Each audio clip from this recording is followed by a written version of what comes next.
وَقُلْ جَاءَ الْحَقُّ وَزَهَقَ الْبَاطِلُ إِنَّ الْبَاطِلَ كَانَ زَهُوقًا. إن الحمد لله نحمده ونستعينه ونستغفره ونعوذ بالله من شرور أنفسنا ومن سيئات أعمالنا من يهده الله فلا مضل له ومن يضلل فلا هادي له وأشهد أن لا إله إلا الله وحده لا شريك له وأشهد أن محمدا عبده ورسوله رب اشرح لي صدري ويسر لي أمري وأحلل عقدة من لساني يفقه قولي. Əziz, möhtərəm müsəlman qardaşlarım, ilk olaraq özümə və sizə Allahdan qorxmağı tövsiyə edirəm. Qeyd elədiyimiz kimi dərsimiz əqidə dərsləri olacaq və ilk növbədə onu qeyd eləmək lazımdır ki, İslam elmləri iki hissəyə bölünür. Əqidə və fiqh. Yerdə qalan bütün İslam elmindəki olan elmlər demək olar ki, bu ikisinin altındadır. Alimlər mustalah elmini də, faraid elmini də fiqhdən hesab eləyirlər. Fiqh elminin altına daxil eləyiblər. Birinci qism qeyd elədiyimiz kimi əqidədir. İkinci qism fiqhdir. Əqidə odur ki, qəlblə, etiqadla bağlı olan məsələlərdən danışılır. Ancaq fiqh isə, şəriət isə zahiri əməllər və onun hökmləri barədə bəhs edən elmə deyilir. Yəni, qeyd elədiyimiz kimi şəriət iki qismə bölünür. Əqidə və fiqh. Əqidə qəlblə bağlı olan məsələlərdir. Fiqh isə zahiri əməllər və onun hökmləri barədə bəhs edən elmdir. Ona görə Allaha imandır, mələklərə imandır, kitablara, peyğəmbərlərə, axirət gününə, xeyir və şərin, qədərin Allahdan olmasına iman əqidədəndir. Ancaq zahiri əməllər namazdır, zəkatdır, orucdur, həzdir, mirasdır, təharətdir. Bunlar hamısı zahiri əməllərdir. Zahiri əməllərdir. Ona görə fiqh elmidir. Və onların hökmləri barədə bəhs edən elm də fiqh elmidir. Fiqhə daxildir. Ancaq bəzi fiqhi məsələlər vardır ki, alimlər onu əqidədən hesab eləyiblər. Yəni, fiqhlə yanaşı həmçinin həmin o cürə məsələlər əqidəvi məsələlər də hesab olunur. O da nəyə görə alimlər onu fiqhlə yanaşı əqidədə də qeyd eləyirlər? O zaman o fiqhi məsələləri əqidədən qeyd eləyirlər ki, orada həmin o məsələdə hansısa bir batil firqə o məsələni o qədər böyüdüb ki, onların şüarlarından olub, ona görə də əhlüsünnə həmin məsələni fiqhlə yanaşı əqidədə də qeyd edir. Məsələn, İmam Əhməddən, Süfyan-ı Savrdan rəvayətlər gəlib soruşanda ki, mənə əqidəni denən, sayır filan şey, sonda da deyir ki, və həmçinin coraba məhz çəkmək. Bunu nəyə görə qeyd edirlər? Çünki bunun əksi olaraq bir firqə var və həmin bu şey o firqənin şüarlarındandır ona görə. Və yaxud da məsələn, rəhbərlərə qarşı çıxmaq fiqhi məsələdir. Ancaq bu fiqhi məsələni o qədər böyüdüb ki, bir firqə və həmin firqənin şüarlarından olduğuna görə əhlüsünnə bu cürə məsələləri əqidəyə də daxil edib. Və həmin şey bizim əqidəmizdən hesab olunur. Əqidə ən şərəfli elm adlanır. Nəyə görə? Çünki Allah Taala'dan bəhs elədiyinə görə və Allah Taala'nın nazil elədiyindən, bəhs elədiyinə görə ən şərəfli elm adlanır. Düzdür, əqidənin içində də ən şərəflisi əsma-ı sifətdir. Birbaşa Allahdan bəhs edildiyinə görə əsma-ı sifət ən şərəfli elm adlanır. Ancaq bu o demək deyil ki, biz digər elmləri buraxmalıyıq. Məsələn, fiqh elmi. Gündəlik həyatımızda biz onu yaşayırıq. Ona görə müsəlman bu cürə şeylərə səhlənkarlıqla yanaşmamalıdır. Həm əqidəni öyrənməlidir, həm də ki, fiqhi öyrənməlidir. Və bizim də dərsimiz inşallah ki, əqidə dərsidir. Əqidə 6 şeyi özündə əhatə eləyir. Allaha imandır, mələklərə iman, kitablara iman, peyğəmbərlərə iman, axirət gününə iman, qədərə, xeyir və şərin Allahdan olmasına imandır. Demək olar ki, əqidədə olan bütün məsələlər bu 6 şeydən kənara çıxmır. Hər xırda məsələ bu 6 şeyin daxilindədir. Ancaq biz bu 6 rukuna girməmişdən öncə imanın nəyi olması barədə danışmaq istəyirik. Birinci onu qeyd eləmək lazımdır ki, iman Allah Taala'nın önəm verdiyi şeylərdəndir. Ona görə Quran-ı Kərimdə nə qədər ayələrə rast gəlirsən ki, məhz Allah Taala bizə imanı əmr eləyir. Necə ki, bu ayələrdən birində buyurur ki, Yə əyyuhəl-ləzīnə əmənu, əminu billahi və rasulihi vəl-kitəbillezî nəzzələ alə rasulih. Buyurur ki, ey iman gətirənlər, Allaha, onun elçisinə və elçisinə nazil etdiyi kitaba və ondan əvvəl nazil olan kitablara iman gətirin. İman gətirin. Fikir verdiniz? İmanı qeyd elədi. Həmçinin başqa bir ayədə buyurur ki, İnnəməl mu'minunəl-ləzīnə izə zukirallahu vəcilət qulubuhum və izə tulyət aleyhim əyətuhu zədəthum imanə və alə rabbihim yetevəkkəlun. Buyurur ki, aleykümselam, möminlər ancaq o şəxslərdir ki, Allah zikr olunduğu zaman onların qəlbi qorxuya düşər və onun ayələri onlara oxunduqda imanları qalxar. Yalnız öz Rəblərinə Allaha təvəkkül edərlər. İmanları qalxar. Fikir verirsiniz, Allah Taala neçə ayələr vardı ki, imanı qeyd eləyir. Yaxşı, iman nədir? İman əhl-i sünnədə necə başa düşülür? Ümumiyyətlə, şəriətdə hər hansı bir məsələni, hər hansı bir kəliməni tərifi verməmişdən əvvəl onun lüğəti mənasına baxılır. Biz də ilk olaraq imanın lüğəti mənasına baxaq. İman lüğəti mənada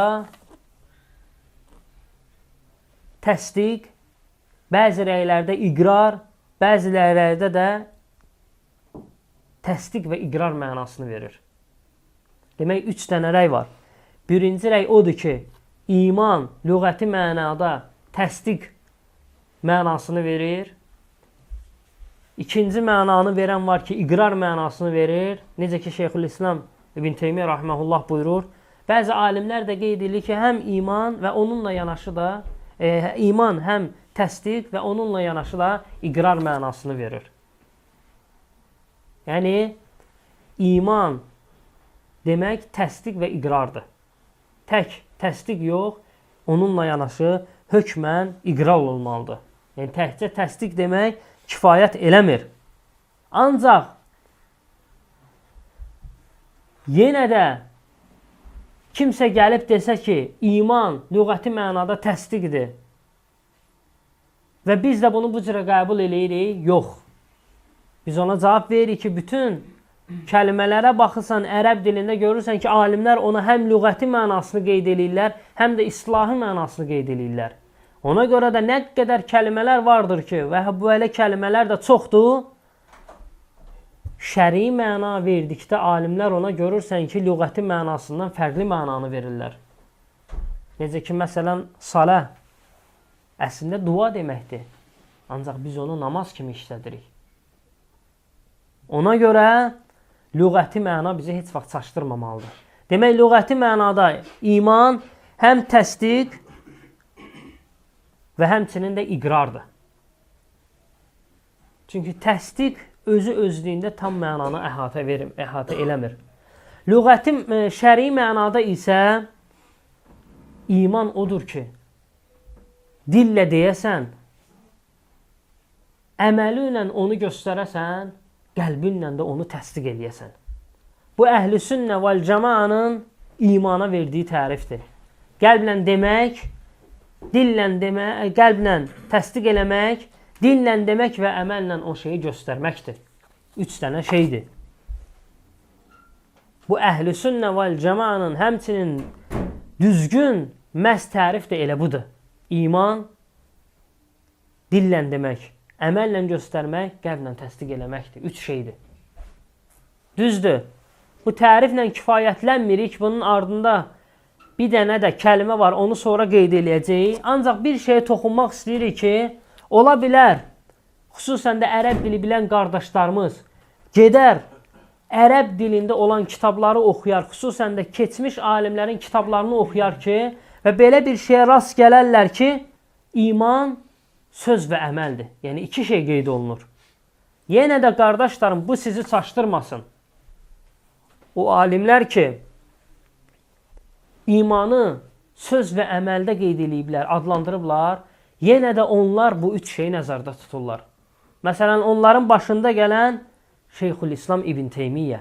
İbn Teymiyyə buyurur ki, min usul əhl-i sünnə vəl cəmaə ennəl imanə qavlun və əməl. Əhl-i sünnə vəl cəmaanın üsullarından odur ki, iman söz və əməldir. 2 şey qeyd edir. Ancaq açıqlayır. Ancaq Şeyxülislam İbn Teymiyyə açıqlayır və açıqlayanda görürsən ki, o 3 şeyi əhatə eləyir. Buyurur ki, söz dedikdə qəlbin və dilin sözü, əməl dedikdə dilin və əzaların əməlləri. Fikir verirsiniz? Demək, iman nə oldu? Dillə demək, əməllə göstərmək və qəlblə həmin şeyi təsdiq eləmək. Aydın oldu. Yəni, mənə elə gəlir ki, qaranlıq bir məsələ yoxdur. İmanı da insan 4 cürə tətbiq eləyir əzaları ilə. 4 cürə, yəni bütün bədən üzvü 4 cürə imanı tətbiq eləyir. Birincisi, qəlbi ilə etiqad eləyir. Yəni, yəqinliklə inanmalıdır ki, Allah və Rasulundan gələn hər bir şey haqdır. Əməl eləməsə belə. Məsələn, insan zəkat vermir. Malı yoxdur və s. səbəbə görə. Ancaq zəkatı inkar eləməməlidir. Və yaxud da məsələn, elə şeylər var ki, baş verməyib. Peyğəmbər sallallahu aleyhi və sələm o şeylər barədə bizə xəbər eləyib. Dəccalın gəlməsidir, İsa aleyhissalamın enməsidir, heyvanın çıxmasıdır, günəşin batmasıdır və s. məsələlər çoxdur. Peyğəmbər sallallahu aleyhi və sələm qeyd eləyib.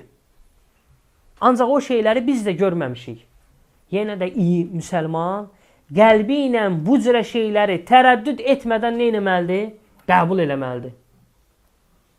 Ona görə keçmiş zamanlarda əsasən də bu cürə şeylərə rast gəlinirdi. Peyğəmbər sallallahu aleyhi və sələm nə qədər tibbi şeylər var ki, o vaxtdan məlumat verib, hansı ki, indi tibb onu təsdiqləyir. Amma vaxt var idi ki, Peyğəmbər sallallahu aleyhi və sələm bu cürə hədislərini tənəyə, lağa qoyurdular. Müsəlmanlar yox, yəni qeyri-müsəlmanlar müsəlmanları lağa qoyurdu bu cürə hədislərlə. Məsələn, uşağın ana bətnindəki proseslərini lağa qoyurdular, amma tibb gəldi, sübut elədi. Hansı ki, bizdən qabaqki müsəlmanlar da oxuyurdular və ona inanırdılar. Bu cürə məsələlər çoxdur. Və yaxud da 19-cu əsrin sonunda olur. Peyğəmbər sallallahu aleyhi və sələmin kafirlər hədisini oxuyurlar ki, Peyğəmbər sallallahu aleyhi və sələm buyurur ki, milçək sizdən birinizin yeməyinə və yaxud da içməyinə düşdükdə barmağını batırsın, sonra həmin o milçəyi götürüb tullasın. Ondan sonra həmin o yeməyi və yaxud da içməyi içə bilər. Sonra nə buyurur Peyğəmbər sallallahu aleyhi və sələm? Bir qolunda şəfa vardır, bir qolunda da xəstəlik vardır. 19-cu əsrin sonunda tibb alimləri sübut elədilər ki, belə bir şey yoxdur. Boş şeydir. Və başladılar müsəlmanları lağa qoymağa ki, sizin peyğəmbəriniz nətər belə söz deyib? Axı bu tibblə üst-üstə düşmür. Tibb bunu inkar eləyir. Yəni elm bunu inkar eləyir. Bu batildir. Hətta o dərəcədə məsələ böyüdü ki, o dərəcədə məsələ şişdi ki, Misirdən çıxan bəzi alimlər səhih ola-ola bu hədisə zəif dedilər. Ancaq illər ötdükdən sonra sübut olundu ki, doğrudan da milçəyin bir qolunda xəstəlik, bir qolunda şəfa vardır. Peyğəmbər sallallahu aleyhi və səlləmin hədisi ilə üst-üstə düşdü. Ona görə biz müsəlmanlar deyirik ki, bizim ağlımız dərk eləməsə belə, biz həmin şeyləri görməsək belə, həmin şeylərə inanmalıyıq. Birinci nədir? Qəlblə etiqad etməliyik, şübhə ilə yanaşmamalıyıq. Nə qədər möcüzələr vardır ki, bu günlərin biz özümüz də bunun şahidi olmuşuq. Şahidi olmuşuq.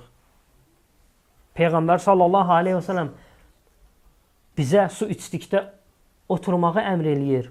Hansı ki, tibb indi sübut eləyir ki, nə qədər onun xeyri var tibbi baxımından. Oturmayıb ayaq üstə içəndə beş barmaqdan süzülmür, gedir. Ancaq oturduqda süzülüb gedir. Və yaxud da yatmağın, nə qədər sağ böyrü üstə yatmağın xeyri var. Belə şeylər çoxdur. Allah Teala Quran-ı Kərimdə buyurur ki, biz deyir, səmadan yağışı müəyyən miqdarda indiririk. İndi elm bunu sübut edir ki, səmadan enən yağış eyni miqdarda inir. Nə artır, nə azalır. İndi sübut eləyirlər. Hamısı Quran və sünnə ilə üst-üstə düşür. Vallahi, əgər onların dedikləri rəylər Quran və sünnə ilə üst-üstə düşmürsə, problem onların özlərindədir. Onların texnologiyalarındadır. Və biz Quran və sünnənin bizə buyurduğu şeyləri tərəddüd etmədən qəbul eləməliyik. Ona görə birinci nədir? O 4 şeydən birincisi qəlblə etiqad eləmək. İkincisi, qəlblə əməl eləmək. Dilin də, əzaların da əməlləri olduğu kimi qəlbin də əməlləri var. Məsələn, xuşudur, təvəkküldür, məhəbbətdir, bunlar qəlbin əməlləri sayılır. Bunlar qəlbin əməlləri sayılır. Və sair əməllər də var. İnşallah Allaha iman məsələsində Allah Teala qismət eləsin, buna geniş toxunarıq. Birinci qəlblə etiqad eləmək. İkinci qəlbin əməlləridir. Üçüncü dillə söyləməkdir. Və ən başında da şəhadət kəlməsi durur. Hansı ki insanı İslam'a daxil eləyir.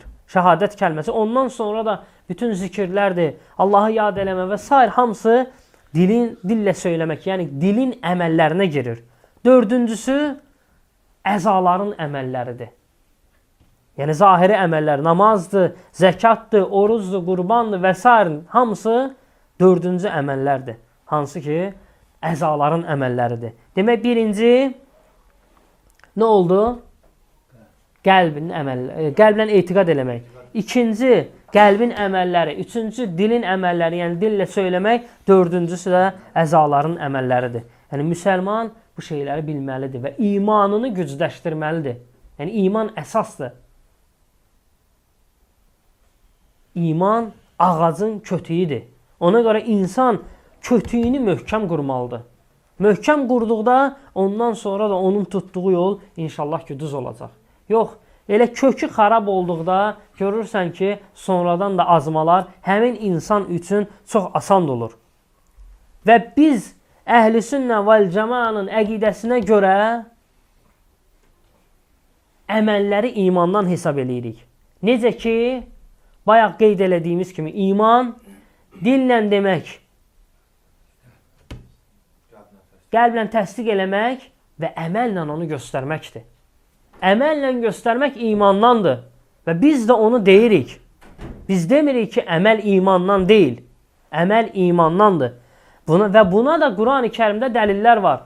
O sahabələr ki, Məkkə dövründə namaz qılırdılar, ancaq namazı hansı istiqamətə qılırdılar? Qüdsə tərəf. Kəbəyə tərəf qılmırdılar. Çünki hələ qiblə dəyişilməmişdi. Peyğəmbər sallallahu aleyhi və səlləm Mədinəyə gəldikdən sonra qəlbi sıxılmağa başlayır. Qüdsə tərəf qıldığına görə. Və belə bir sual çıxır ki, nəyə görə Məkkədə olduqda sıxılmırdı, onda da Qüdsə tərəf qılırdı. Ancaq Mədinəyə gəldikdə Peyğəmbər sallallahu aleyhi və səlləm qəlbi sıxılmağa başlayır. Cavabı da odur ki, Peyğəmbər sallallahu aleyhi və səlləm Məkkədə namaz qıldıqda elə qılardı ki, Kəbəni ortasında götürərdi. Yəni Qüdsə tərəf qılardı, ancaq Kəbə ortalarında qalardı. Ancaq Mədinəyə gəldikdən sonra Qüds tamamilə Kəbədən əks istiqamətə qaldığına görə Peyğəmbər sallallahu aleyhi və səlləmin qəlbi sıxılmağa başlayır. Və bu hal 16-17 ay davam eləyir. Və ondan sonra Bəqərə surəsindəki ayə nazil olur və Allah Teala əmr eləyir ki, üzünüzü Kəbəyə tərəf, Məscid-i Harama tərəf döndərin. Və sahabələr ondan sonra namazlarını Qüdsə tərəf yox, məhz Kəbəyə tərəf qılmağa başlayırlar. Onda sahabələr həmin bu müddət ərzində vəfat elədiyi sahabələrə görə, qardaşlarına görə sıxılırlar. Sıxılırlar ki, bizim qardaşlarımız Kəbəyə tərəf namaz qılmadı. Görəsən onların namazı necə olacaq? Subhanallah, incəliyə fikir verin. Qardaşları da ölüb gedib, ibadət üzərində ölüb gediblər, sahabədirlər. Nə qədər fəzilətləri olub, ancaq sağ qalan qardaşları onlar barədə narahat olmağa başlayırlar. İbadətlərində. Ona görə onların həyatını oxuduqda görürsən ki, doğurçu qardaşlığı məhz onların həyatında tapısan. Mallarının tən yarısını vermək, özünlə onu səmimi qəlbdən vermək, qardaşları az olduqda özləri tox olmamaq və s. görürsən ki, bütün qardaşlığı hamısını tətbiq eləyiblər.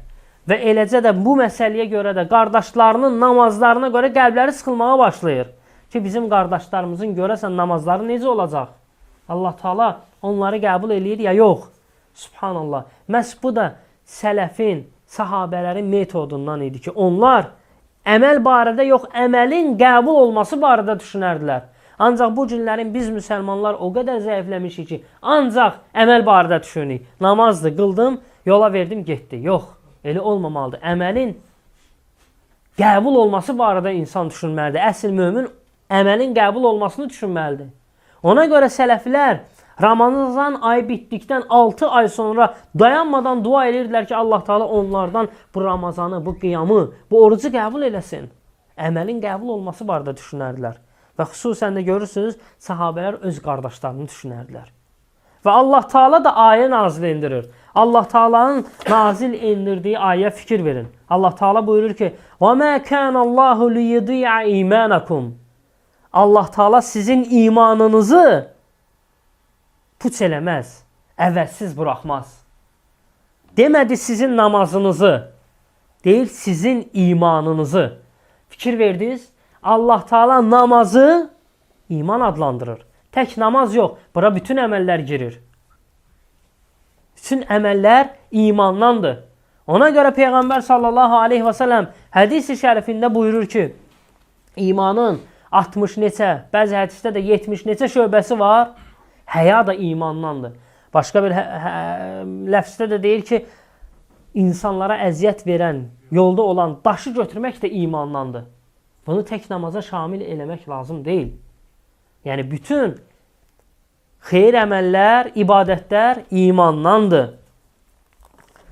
Həmçinin Peyğəmbər sallallahu aleyhi və səlləmin yanına dəstə gəlir.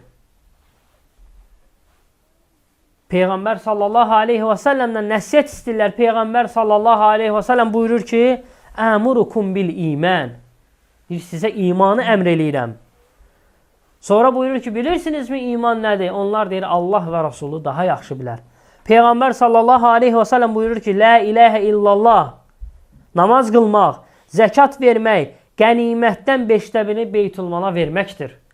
Yəni Peyğəmbər sallallahu aleyhi və səlləm burada imanın, yəni əməllərin az qismini qeyd eləyir, ancaq demək olar ki, bütün əməllər bura girir. Yəni fikir verirsiniz, Peyğəmbər sallallahu aleyhi və səlləm zəkatı da, namazı da, qənimətdən götürülən 5/1 də Beytülmala verməyi imandan qeyd eləyir. Həmçinin şəhadəti ən başda qeyd eləyir. Ona görə Əhl-i Sünnə vəl Cəmaənin etiqadındandır ki, iman nədir? İman dillə demək, əməllə göstərmək və qəlblə təsdiq eləməkdir. Və biz də əməli imandan hesab eləyirik. Başqa məsələlər də var, inşallah vaxtı gələndə toxunarıq. Ancaq ilk olaraq onu qeyd eləmək istəyirik ki, Əhlüsünnə vəl Cəmaənin ittifaq elədiyi məsələdir bu və biz də bunu bu cürə qəbul edirik. Vallahi ki, buna şəklə yanaşmırıq. Var bəzi firqələr, hansı ki, imanı əməldən olduğunu qeyd eləyirlər. İmanı əməli imandan saymırlar. Elələri də vardır, deyir ki, cəhmiyyələr kimi, deyir ki, qəlblə təsdiq elədin, kifayət eləyir. Lazım deyil əməlinlə göstərmək. Onlar əlavə şeylər, dilinlə demək. Qəlblə oldu, kifayət eləyir. Bəziləri, karramiyyələr nə deyir? Deyirlər ki, dillə dedin, kifayət eləyir. Heç qəlbinlə təsdiq eləməsən də olar, əməlinlə göstərməsən də olar. Məhz ona görə, onlara görə münafiqlərdir. Hansı ki, Allah Teala buyurur ki, İnnəl münafiqinə fiddərkil əsfəli minənlər, cəhənnəmin ən alt təbəqəsindədirlər. Onlara mömin deyirlər. Bu cürə azıblar. Ancaq Əhlüsünnə vəl Cəmaə deyir ki, iman dillə demək, qəlblə təsdiq eləmək və əməllə onu göstərməkdir. Həmçinin biz Əhlüsünnə vəl Cəmaə həmişə təriflərə elə tərif verirlər ki, hər bir şeyi şamil eləsin və tam əhatə eləsin, tam mənanı versin. Biz iman dillə demək, əməllə göstərmək, qəlblə təsdiq eləmək dedikdə bir çox firqələrdən ayrılırıq. Çünki bir çox firqələr bu cürə demir. Ancaq xavariclərlə mu'təzillər bizim dediyimiz tərif kimi deyirlər. Onlara görə də iman dillə demək, əməllə göstərmək və qəlblə təsdiq eləməkdir. Biz onlardan seçilmək üçün, haqqı batildən fərqləndirmək üçün deyirik ki, iman dillə demək, əməllə göstərmək, qəlblə təsdiq eləməkdir. İman artır və azalır. Onlara görə isə iman artmır və azalmır. Ona görə onlar imanı bir şey hesab eləyirlər. İmanın bəzi hissəsi getdisə, hamısı getdi. Həmin insan olur kafir onlara görə. Həmin insan onlara görə kafir olur. Ona görə xavariclərlə mu'təzillər böyük günah sahibini kafir görürlər. Çünki onlara görə iman nədir? Parçalanmır. Böyük günah elədisə imanın hamısı getdi. Ancaq Quran-ı Kərimə görə, sünnəyə görə onların tutduqları bu yol batil yoldur. Nəyə görə? Çünki iman artır və azalır. Həmçinin böyük günah sahibi heç də kafir olmur. Buna da Quran-ı Kərimdən, sünnədən dediyimiz kimi dəlillər var. Zina böyük zinadır. Zinakarın İslamda qalmasına aid dəlillər var. Həmçinin böyük günahlardan da biri nədir? Müsəlmanı öldürməkdir. Allah Teala Quran-ı Kərimdə deyir ki, فَاِنْ تَعِفَتَانِ مِنَ الْمُؤْمِنِينَ اقْتَتَلُوا فَأَصْلِحُوا بَيْنَهُمَا Deyir ki, əgər iki müsəlman tayfa biri-biri ilə dava eləsələr, müharibə eləsələr, onlar arasında islah elə. Və sonunda da onları qardaş adlandırır Allah Teala Quran-ı Kərimdə. Əgər böyük günah sahibləri müsəlman olmasaydılar, Allah Teala onları Quran-ı Kərimdə qardaş adlandırmazdı. Ona görə biz həmin o batil firqələrdən fərqlənmək üçün deyirik ki, iman dillə demək, əməllə göstərmək və qəlblə təsdiq eləməkdir. İman artır və azalır. Bəli, iman artır və azalır. Və buna da Quran-ı Kərimdən dəlillər vardır. Quran-ı Kərimdən və həmçinin Peyğəmbər sallallahu aleyhi və səlləmin sünnəsindən dəlillər vardır. Ona görə sələf, Əhlüsünnə vəl Cəmaə nəyi deyirsə Quran və sünnəyə arxalanır. Söykəndikləri Quran və sünnədir. Nəyə görə onların dedikləri rəyin həmişə arxasında Quran və sünnə olur? Əhlüsünnə vəl Cəmaə alimləri batil firqə alimlərindən fərqləndirən şey odur ki, batil firqə alimləri rəyini deyir, sonra isə ona dəlil axtarırlar. Ancaq əhlüsünnə alimləri dəlili tapırlar, sonra ona etiqad edirlər. Ona görə hər bir məsələdə əhlüsünnə vəl cəmaanın dəlili vardır. Eləcə də imanın artma, azalma məsələsində əhlüsünnə vəl cəmaanın Quran-ı Kərimdən, Peyğəmbər sallallahu aleyhi və səlləmin sünnəsindən dəlilləri vardır. Allah Teala Quran-ı Kərimdə buyurur ki, İnnəməl mu'minunəl-ləzīnə izə zükirəllahu vəcilət qulubuhum və izə tuliyyət aleyhim əyətuhu zədəthum imanə və alə rabbihim yetəvəkkəlun. Buyurur ki, möminlər o kəslərdir ki, Allah zikr olunduğu zaman qəlbləri qorxuya düşər. Allahın ayələri onlara oxunduğu zaman imanları artar. Bu əhl-i-sünnə vəl-cəmaanın alimlərinin sözü deyil. Allah Subhanahu Taala'nın kəlamıdır. İmanları artar. Yalnız öz Rəblərinə təvəkkül edərlər. Fikir verdiniz? Açıq aydın Quran ayəsidir. Həmçinin başqa bir ayədə Allah Taala buyurur ki, Uhud döyüşündə hansı ki insanlar, bütün müşriklər birləşirlər Peyğəmbər sallallahu aleyhi və səlləmin sahabələrinin üstünə gəldikdə bu ayə qeyd olunur. Əl-ləzīnə qalələhumun nəsu İnnən nəsə qəd cəməu ləkum fəxşəvhum fəzədəhum imanən və qalu həsbunallahu və ni'məl vəkil. O cəmaat ki, o toplum ki, dedilər ki, sizə qarşı toplanıblar cəmaatlar. Onlardan qorxun. Sahabələri deyirlər. Peyğəmbər və sahabələri nəzərdə tutular. Onlar nə dedilər? Bu onların imanını daha da artırdı. Və onlar Allah Taala bizə bəs edər, o nə gözəl vəkildir deyə cavab verdilər. Fikir verirsiniz, onların imanını artırdı. Ümumiyyətlə, qardaşlar, Quran-ı Kərimdə imanın artmasına aid 6 dənə ayə var. Quran-ı Kərimdə imanın artmasına aid 6 dənə dəlil var. Bu ayələrin birində Allah Taala buyurur ki, və izə unzilət suratun fəminhum mən yəqulu əyyukum zədəthu həzihi imanə fəəmməlləzīnə əmənu fəzədəthum imanən və hum yəstəbşirun. Bir sura nazil edildiyi zaman münafiqlər bu sizin hansınızın imanını artırdı deyirlər. Möminlərə gəlincə isə hər bir sura onların imanını artırar və onlar bu surələrin nazil olmasına görə sevinərlər. Fikir verirsiniz? Hətta münafiqlər deyirlər ki, bu sizin hansınızın imanını artırdı. Allah Taala da buyurur ki, bu onların imanını artırar. 6 dənə ayə var Quran-ı Kərimdə. Hansı ki Allah Taala buyurur ki, iman artır.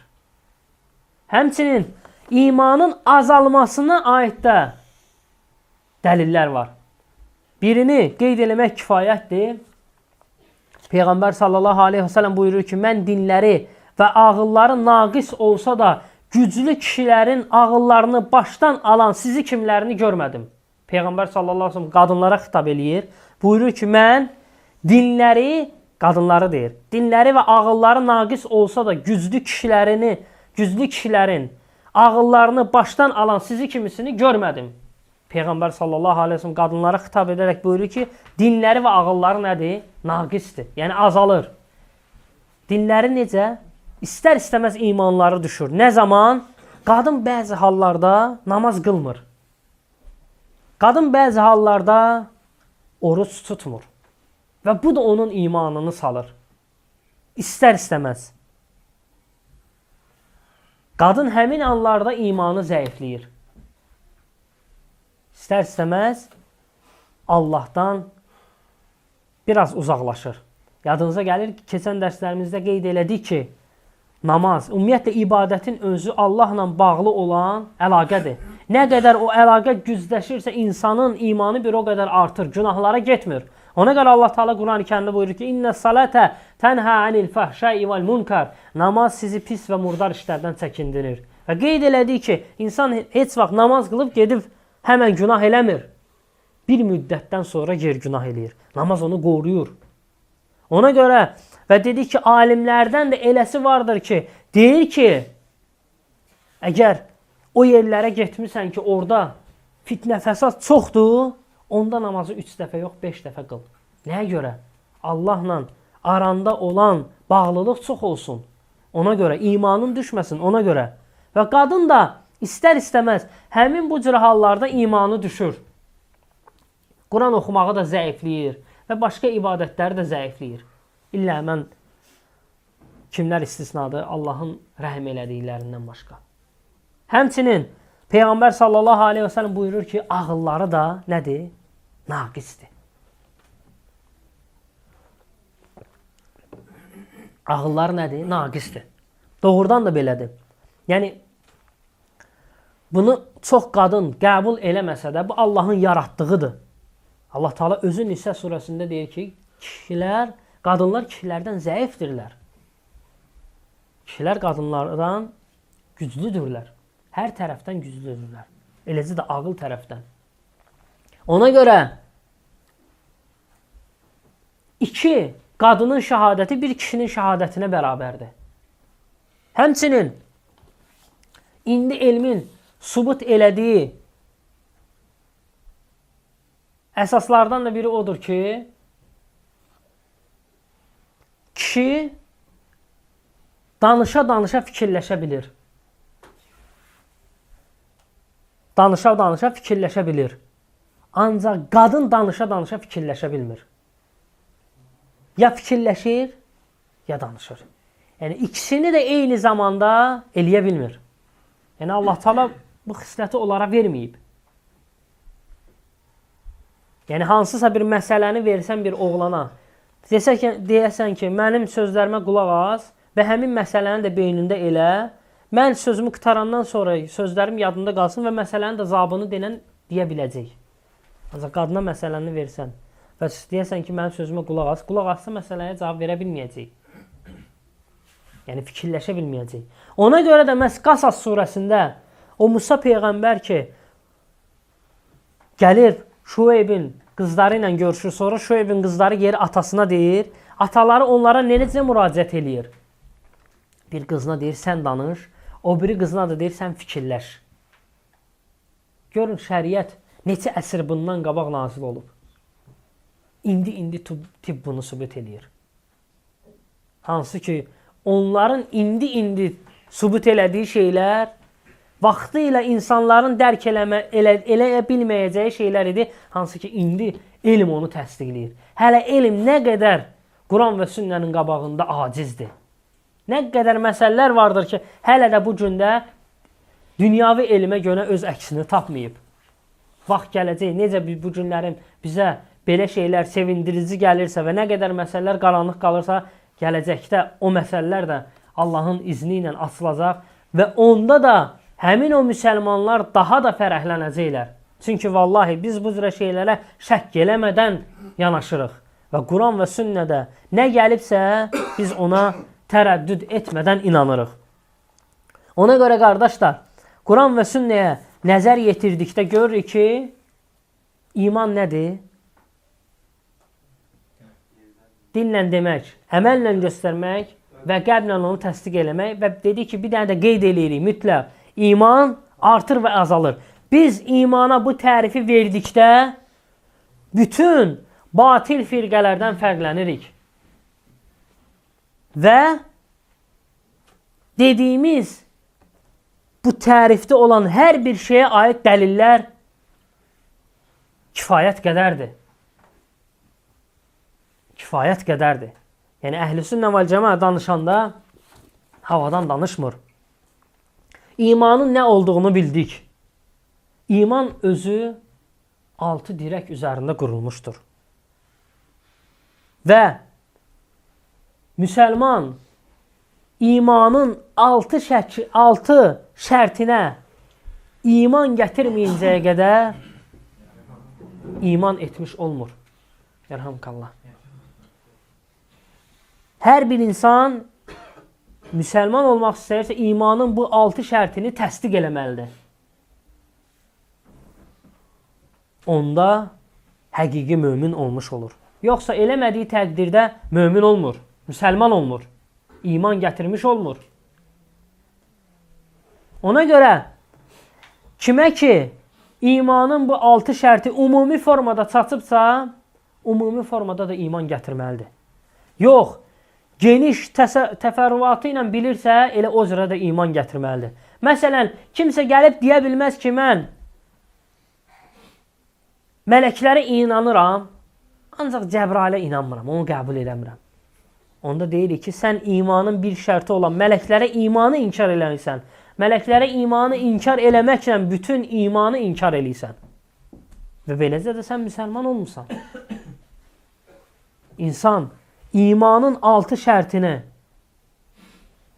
tərəddüd etmədən iman gətirməyincəyə qədər müsəlman deyil. Müsəlman deyil. Qeyd elədiyim kimi, xüsusi hansısa məsələdən ona çatıbsa, ona da iman eləməlidir. Çatmayıbsa, iman eləməsi, yəni bilmədiyi üçün vacib deyil. Məsələn, kimsə bilmir ki, ərşi daşıyan mələklər var. Xəbəri yoxdur. Və həmin insan müsəlman olaraq qalır. Nəyə görə? Çünki ümumi mələklərə iman gətirib. Ancaq nə vaxtı ona çatdısa ki, ərşi daşıyan mələklər var. Səmeynə və atana deməlidir. Eşidirik və əməl eləyirik. Yəni, tərəddüd eləmirik biz bir şeyə. Yox, əgər desək ki, yox, mən buna inanmıram, tərəddüd eləm və s. Həmin insanın imanı nə olur? Puç olur. İmanın 6 şərtinin olmasına da dəlil xüsusi bir formada hədisdə gəlib. Necə ki, Cəbrail əleyhissalam gəlir Peyğəmbər sallallahu aleyhi və səlləmdən iman barədə soruşduqda, deyir, iman nədir? Peyğəmbər sallallahu aleyhi və səlləm ona cavab verir. İman Allaha, mələklərinə, kitablarına, peyğəmbərlərinə, axirət gününə, xeyir və şərin, qədərin Allahdan olmasına iman gətirməkdir. Bu 6 dənə şeyi sayır. 6 dənə şeyi sayır. Və bunu təsdiq eləyən Quran ayələri də var. Yəni, imanın 6 şərtinə aid Quran-ı Kərimdən dəlillər var. Quran-ı Kərimdən dəlillər olmasa da, hədis səhih olduğu üçün biz inanacaqdıq. Ancaq Allah Teala imanın 6 şərtini Quran-ı Kərimdə qeyd eləyir. Necə ki, bu ayələrin birində buyurur ki, Leysəl birra ən tuvallu ucuhakum qibələl məşriq vəl-məğrib وَلَكِنَّ الْبِرَّ مَنْ آمَنَ بِاللّٰهِ وَمَلَائِكَتِهِ وَلَكِنَّ الْبِرَّ مَنْ آمَنَ بِاللّٰهِ وَالْيَوْمِ الْآخِرِ وَالْمَلَائِكَةِ وَالْكِتَابِ وَالنَّبِيِّينَ وَآتَى المال على حبه ذوي القربى واليتامى والمساكين وابن السبيل والسائلين وفي الرقاب وأقام الصلاة وآتى الزكاة والموفون بعهدهم إذا عاهدوا والصابرين في البأساء والضراء وحين البأس أولئك الذين صدقوا وأولئك هم المتقون. Buyurur ki, yaxşı əməl heç də ibadət zamanı üzünüzü gün çıxana, gün batana tərəf çevirməkdən ibarət deyildir.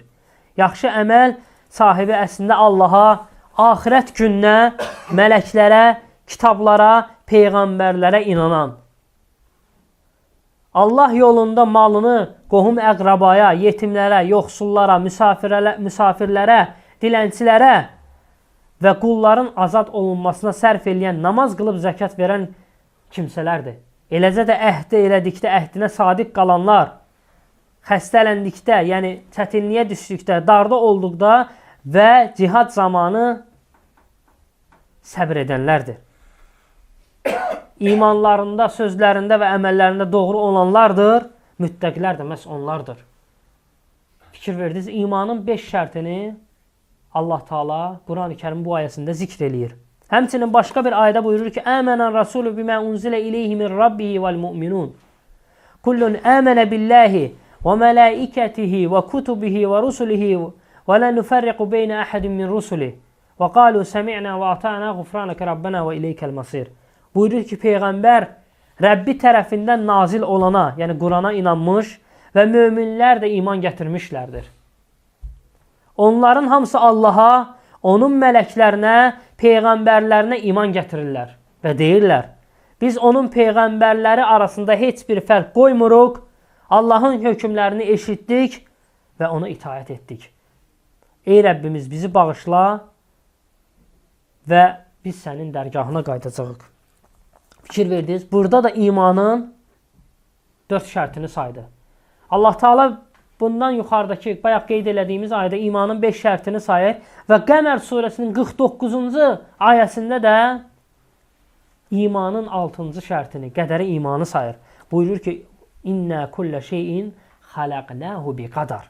Şübhəsiz ki, biz hər bir şeyi qədəri ilə yaratdıq. Biz hər bir şeyi qədəri ilə yaratdıq. Ona görə biz müsəlmanlar da iman edirik, imanın nə olduğunu bildik və beləliklə də bildik ki, imanın 6 şərti vardır. Və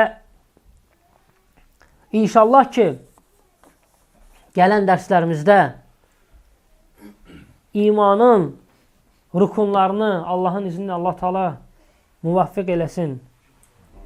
Ayrı-ayrılıqda geniş təfərrüatı ilə götürəcək. Allah Subhanahu taala'dan istəyirəm ki, bizi eşidib faydalananlardan eləsin. Sallallahu əleyhi və səlləm Muhammedin və alə alihi və səhbihi ecmaîn.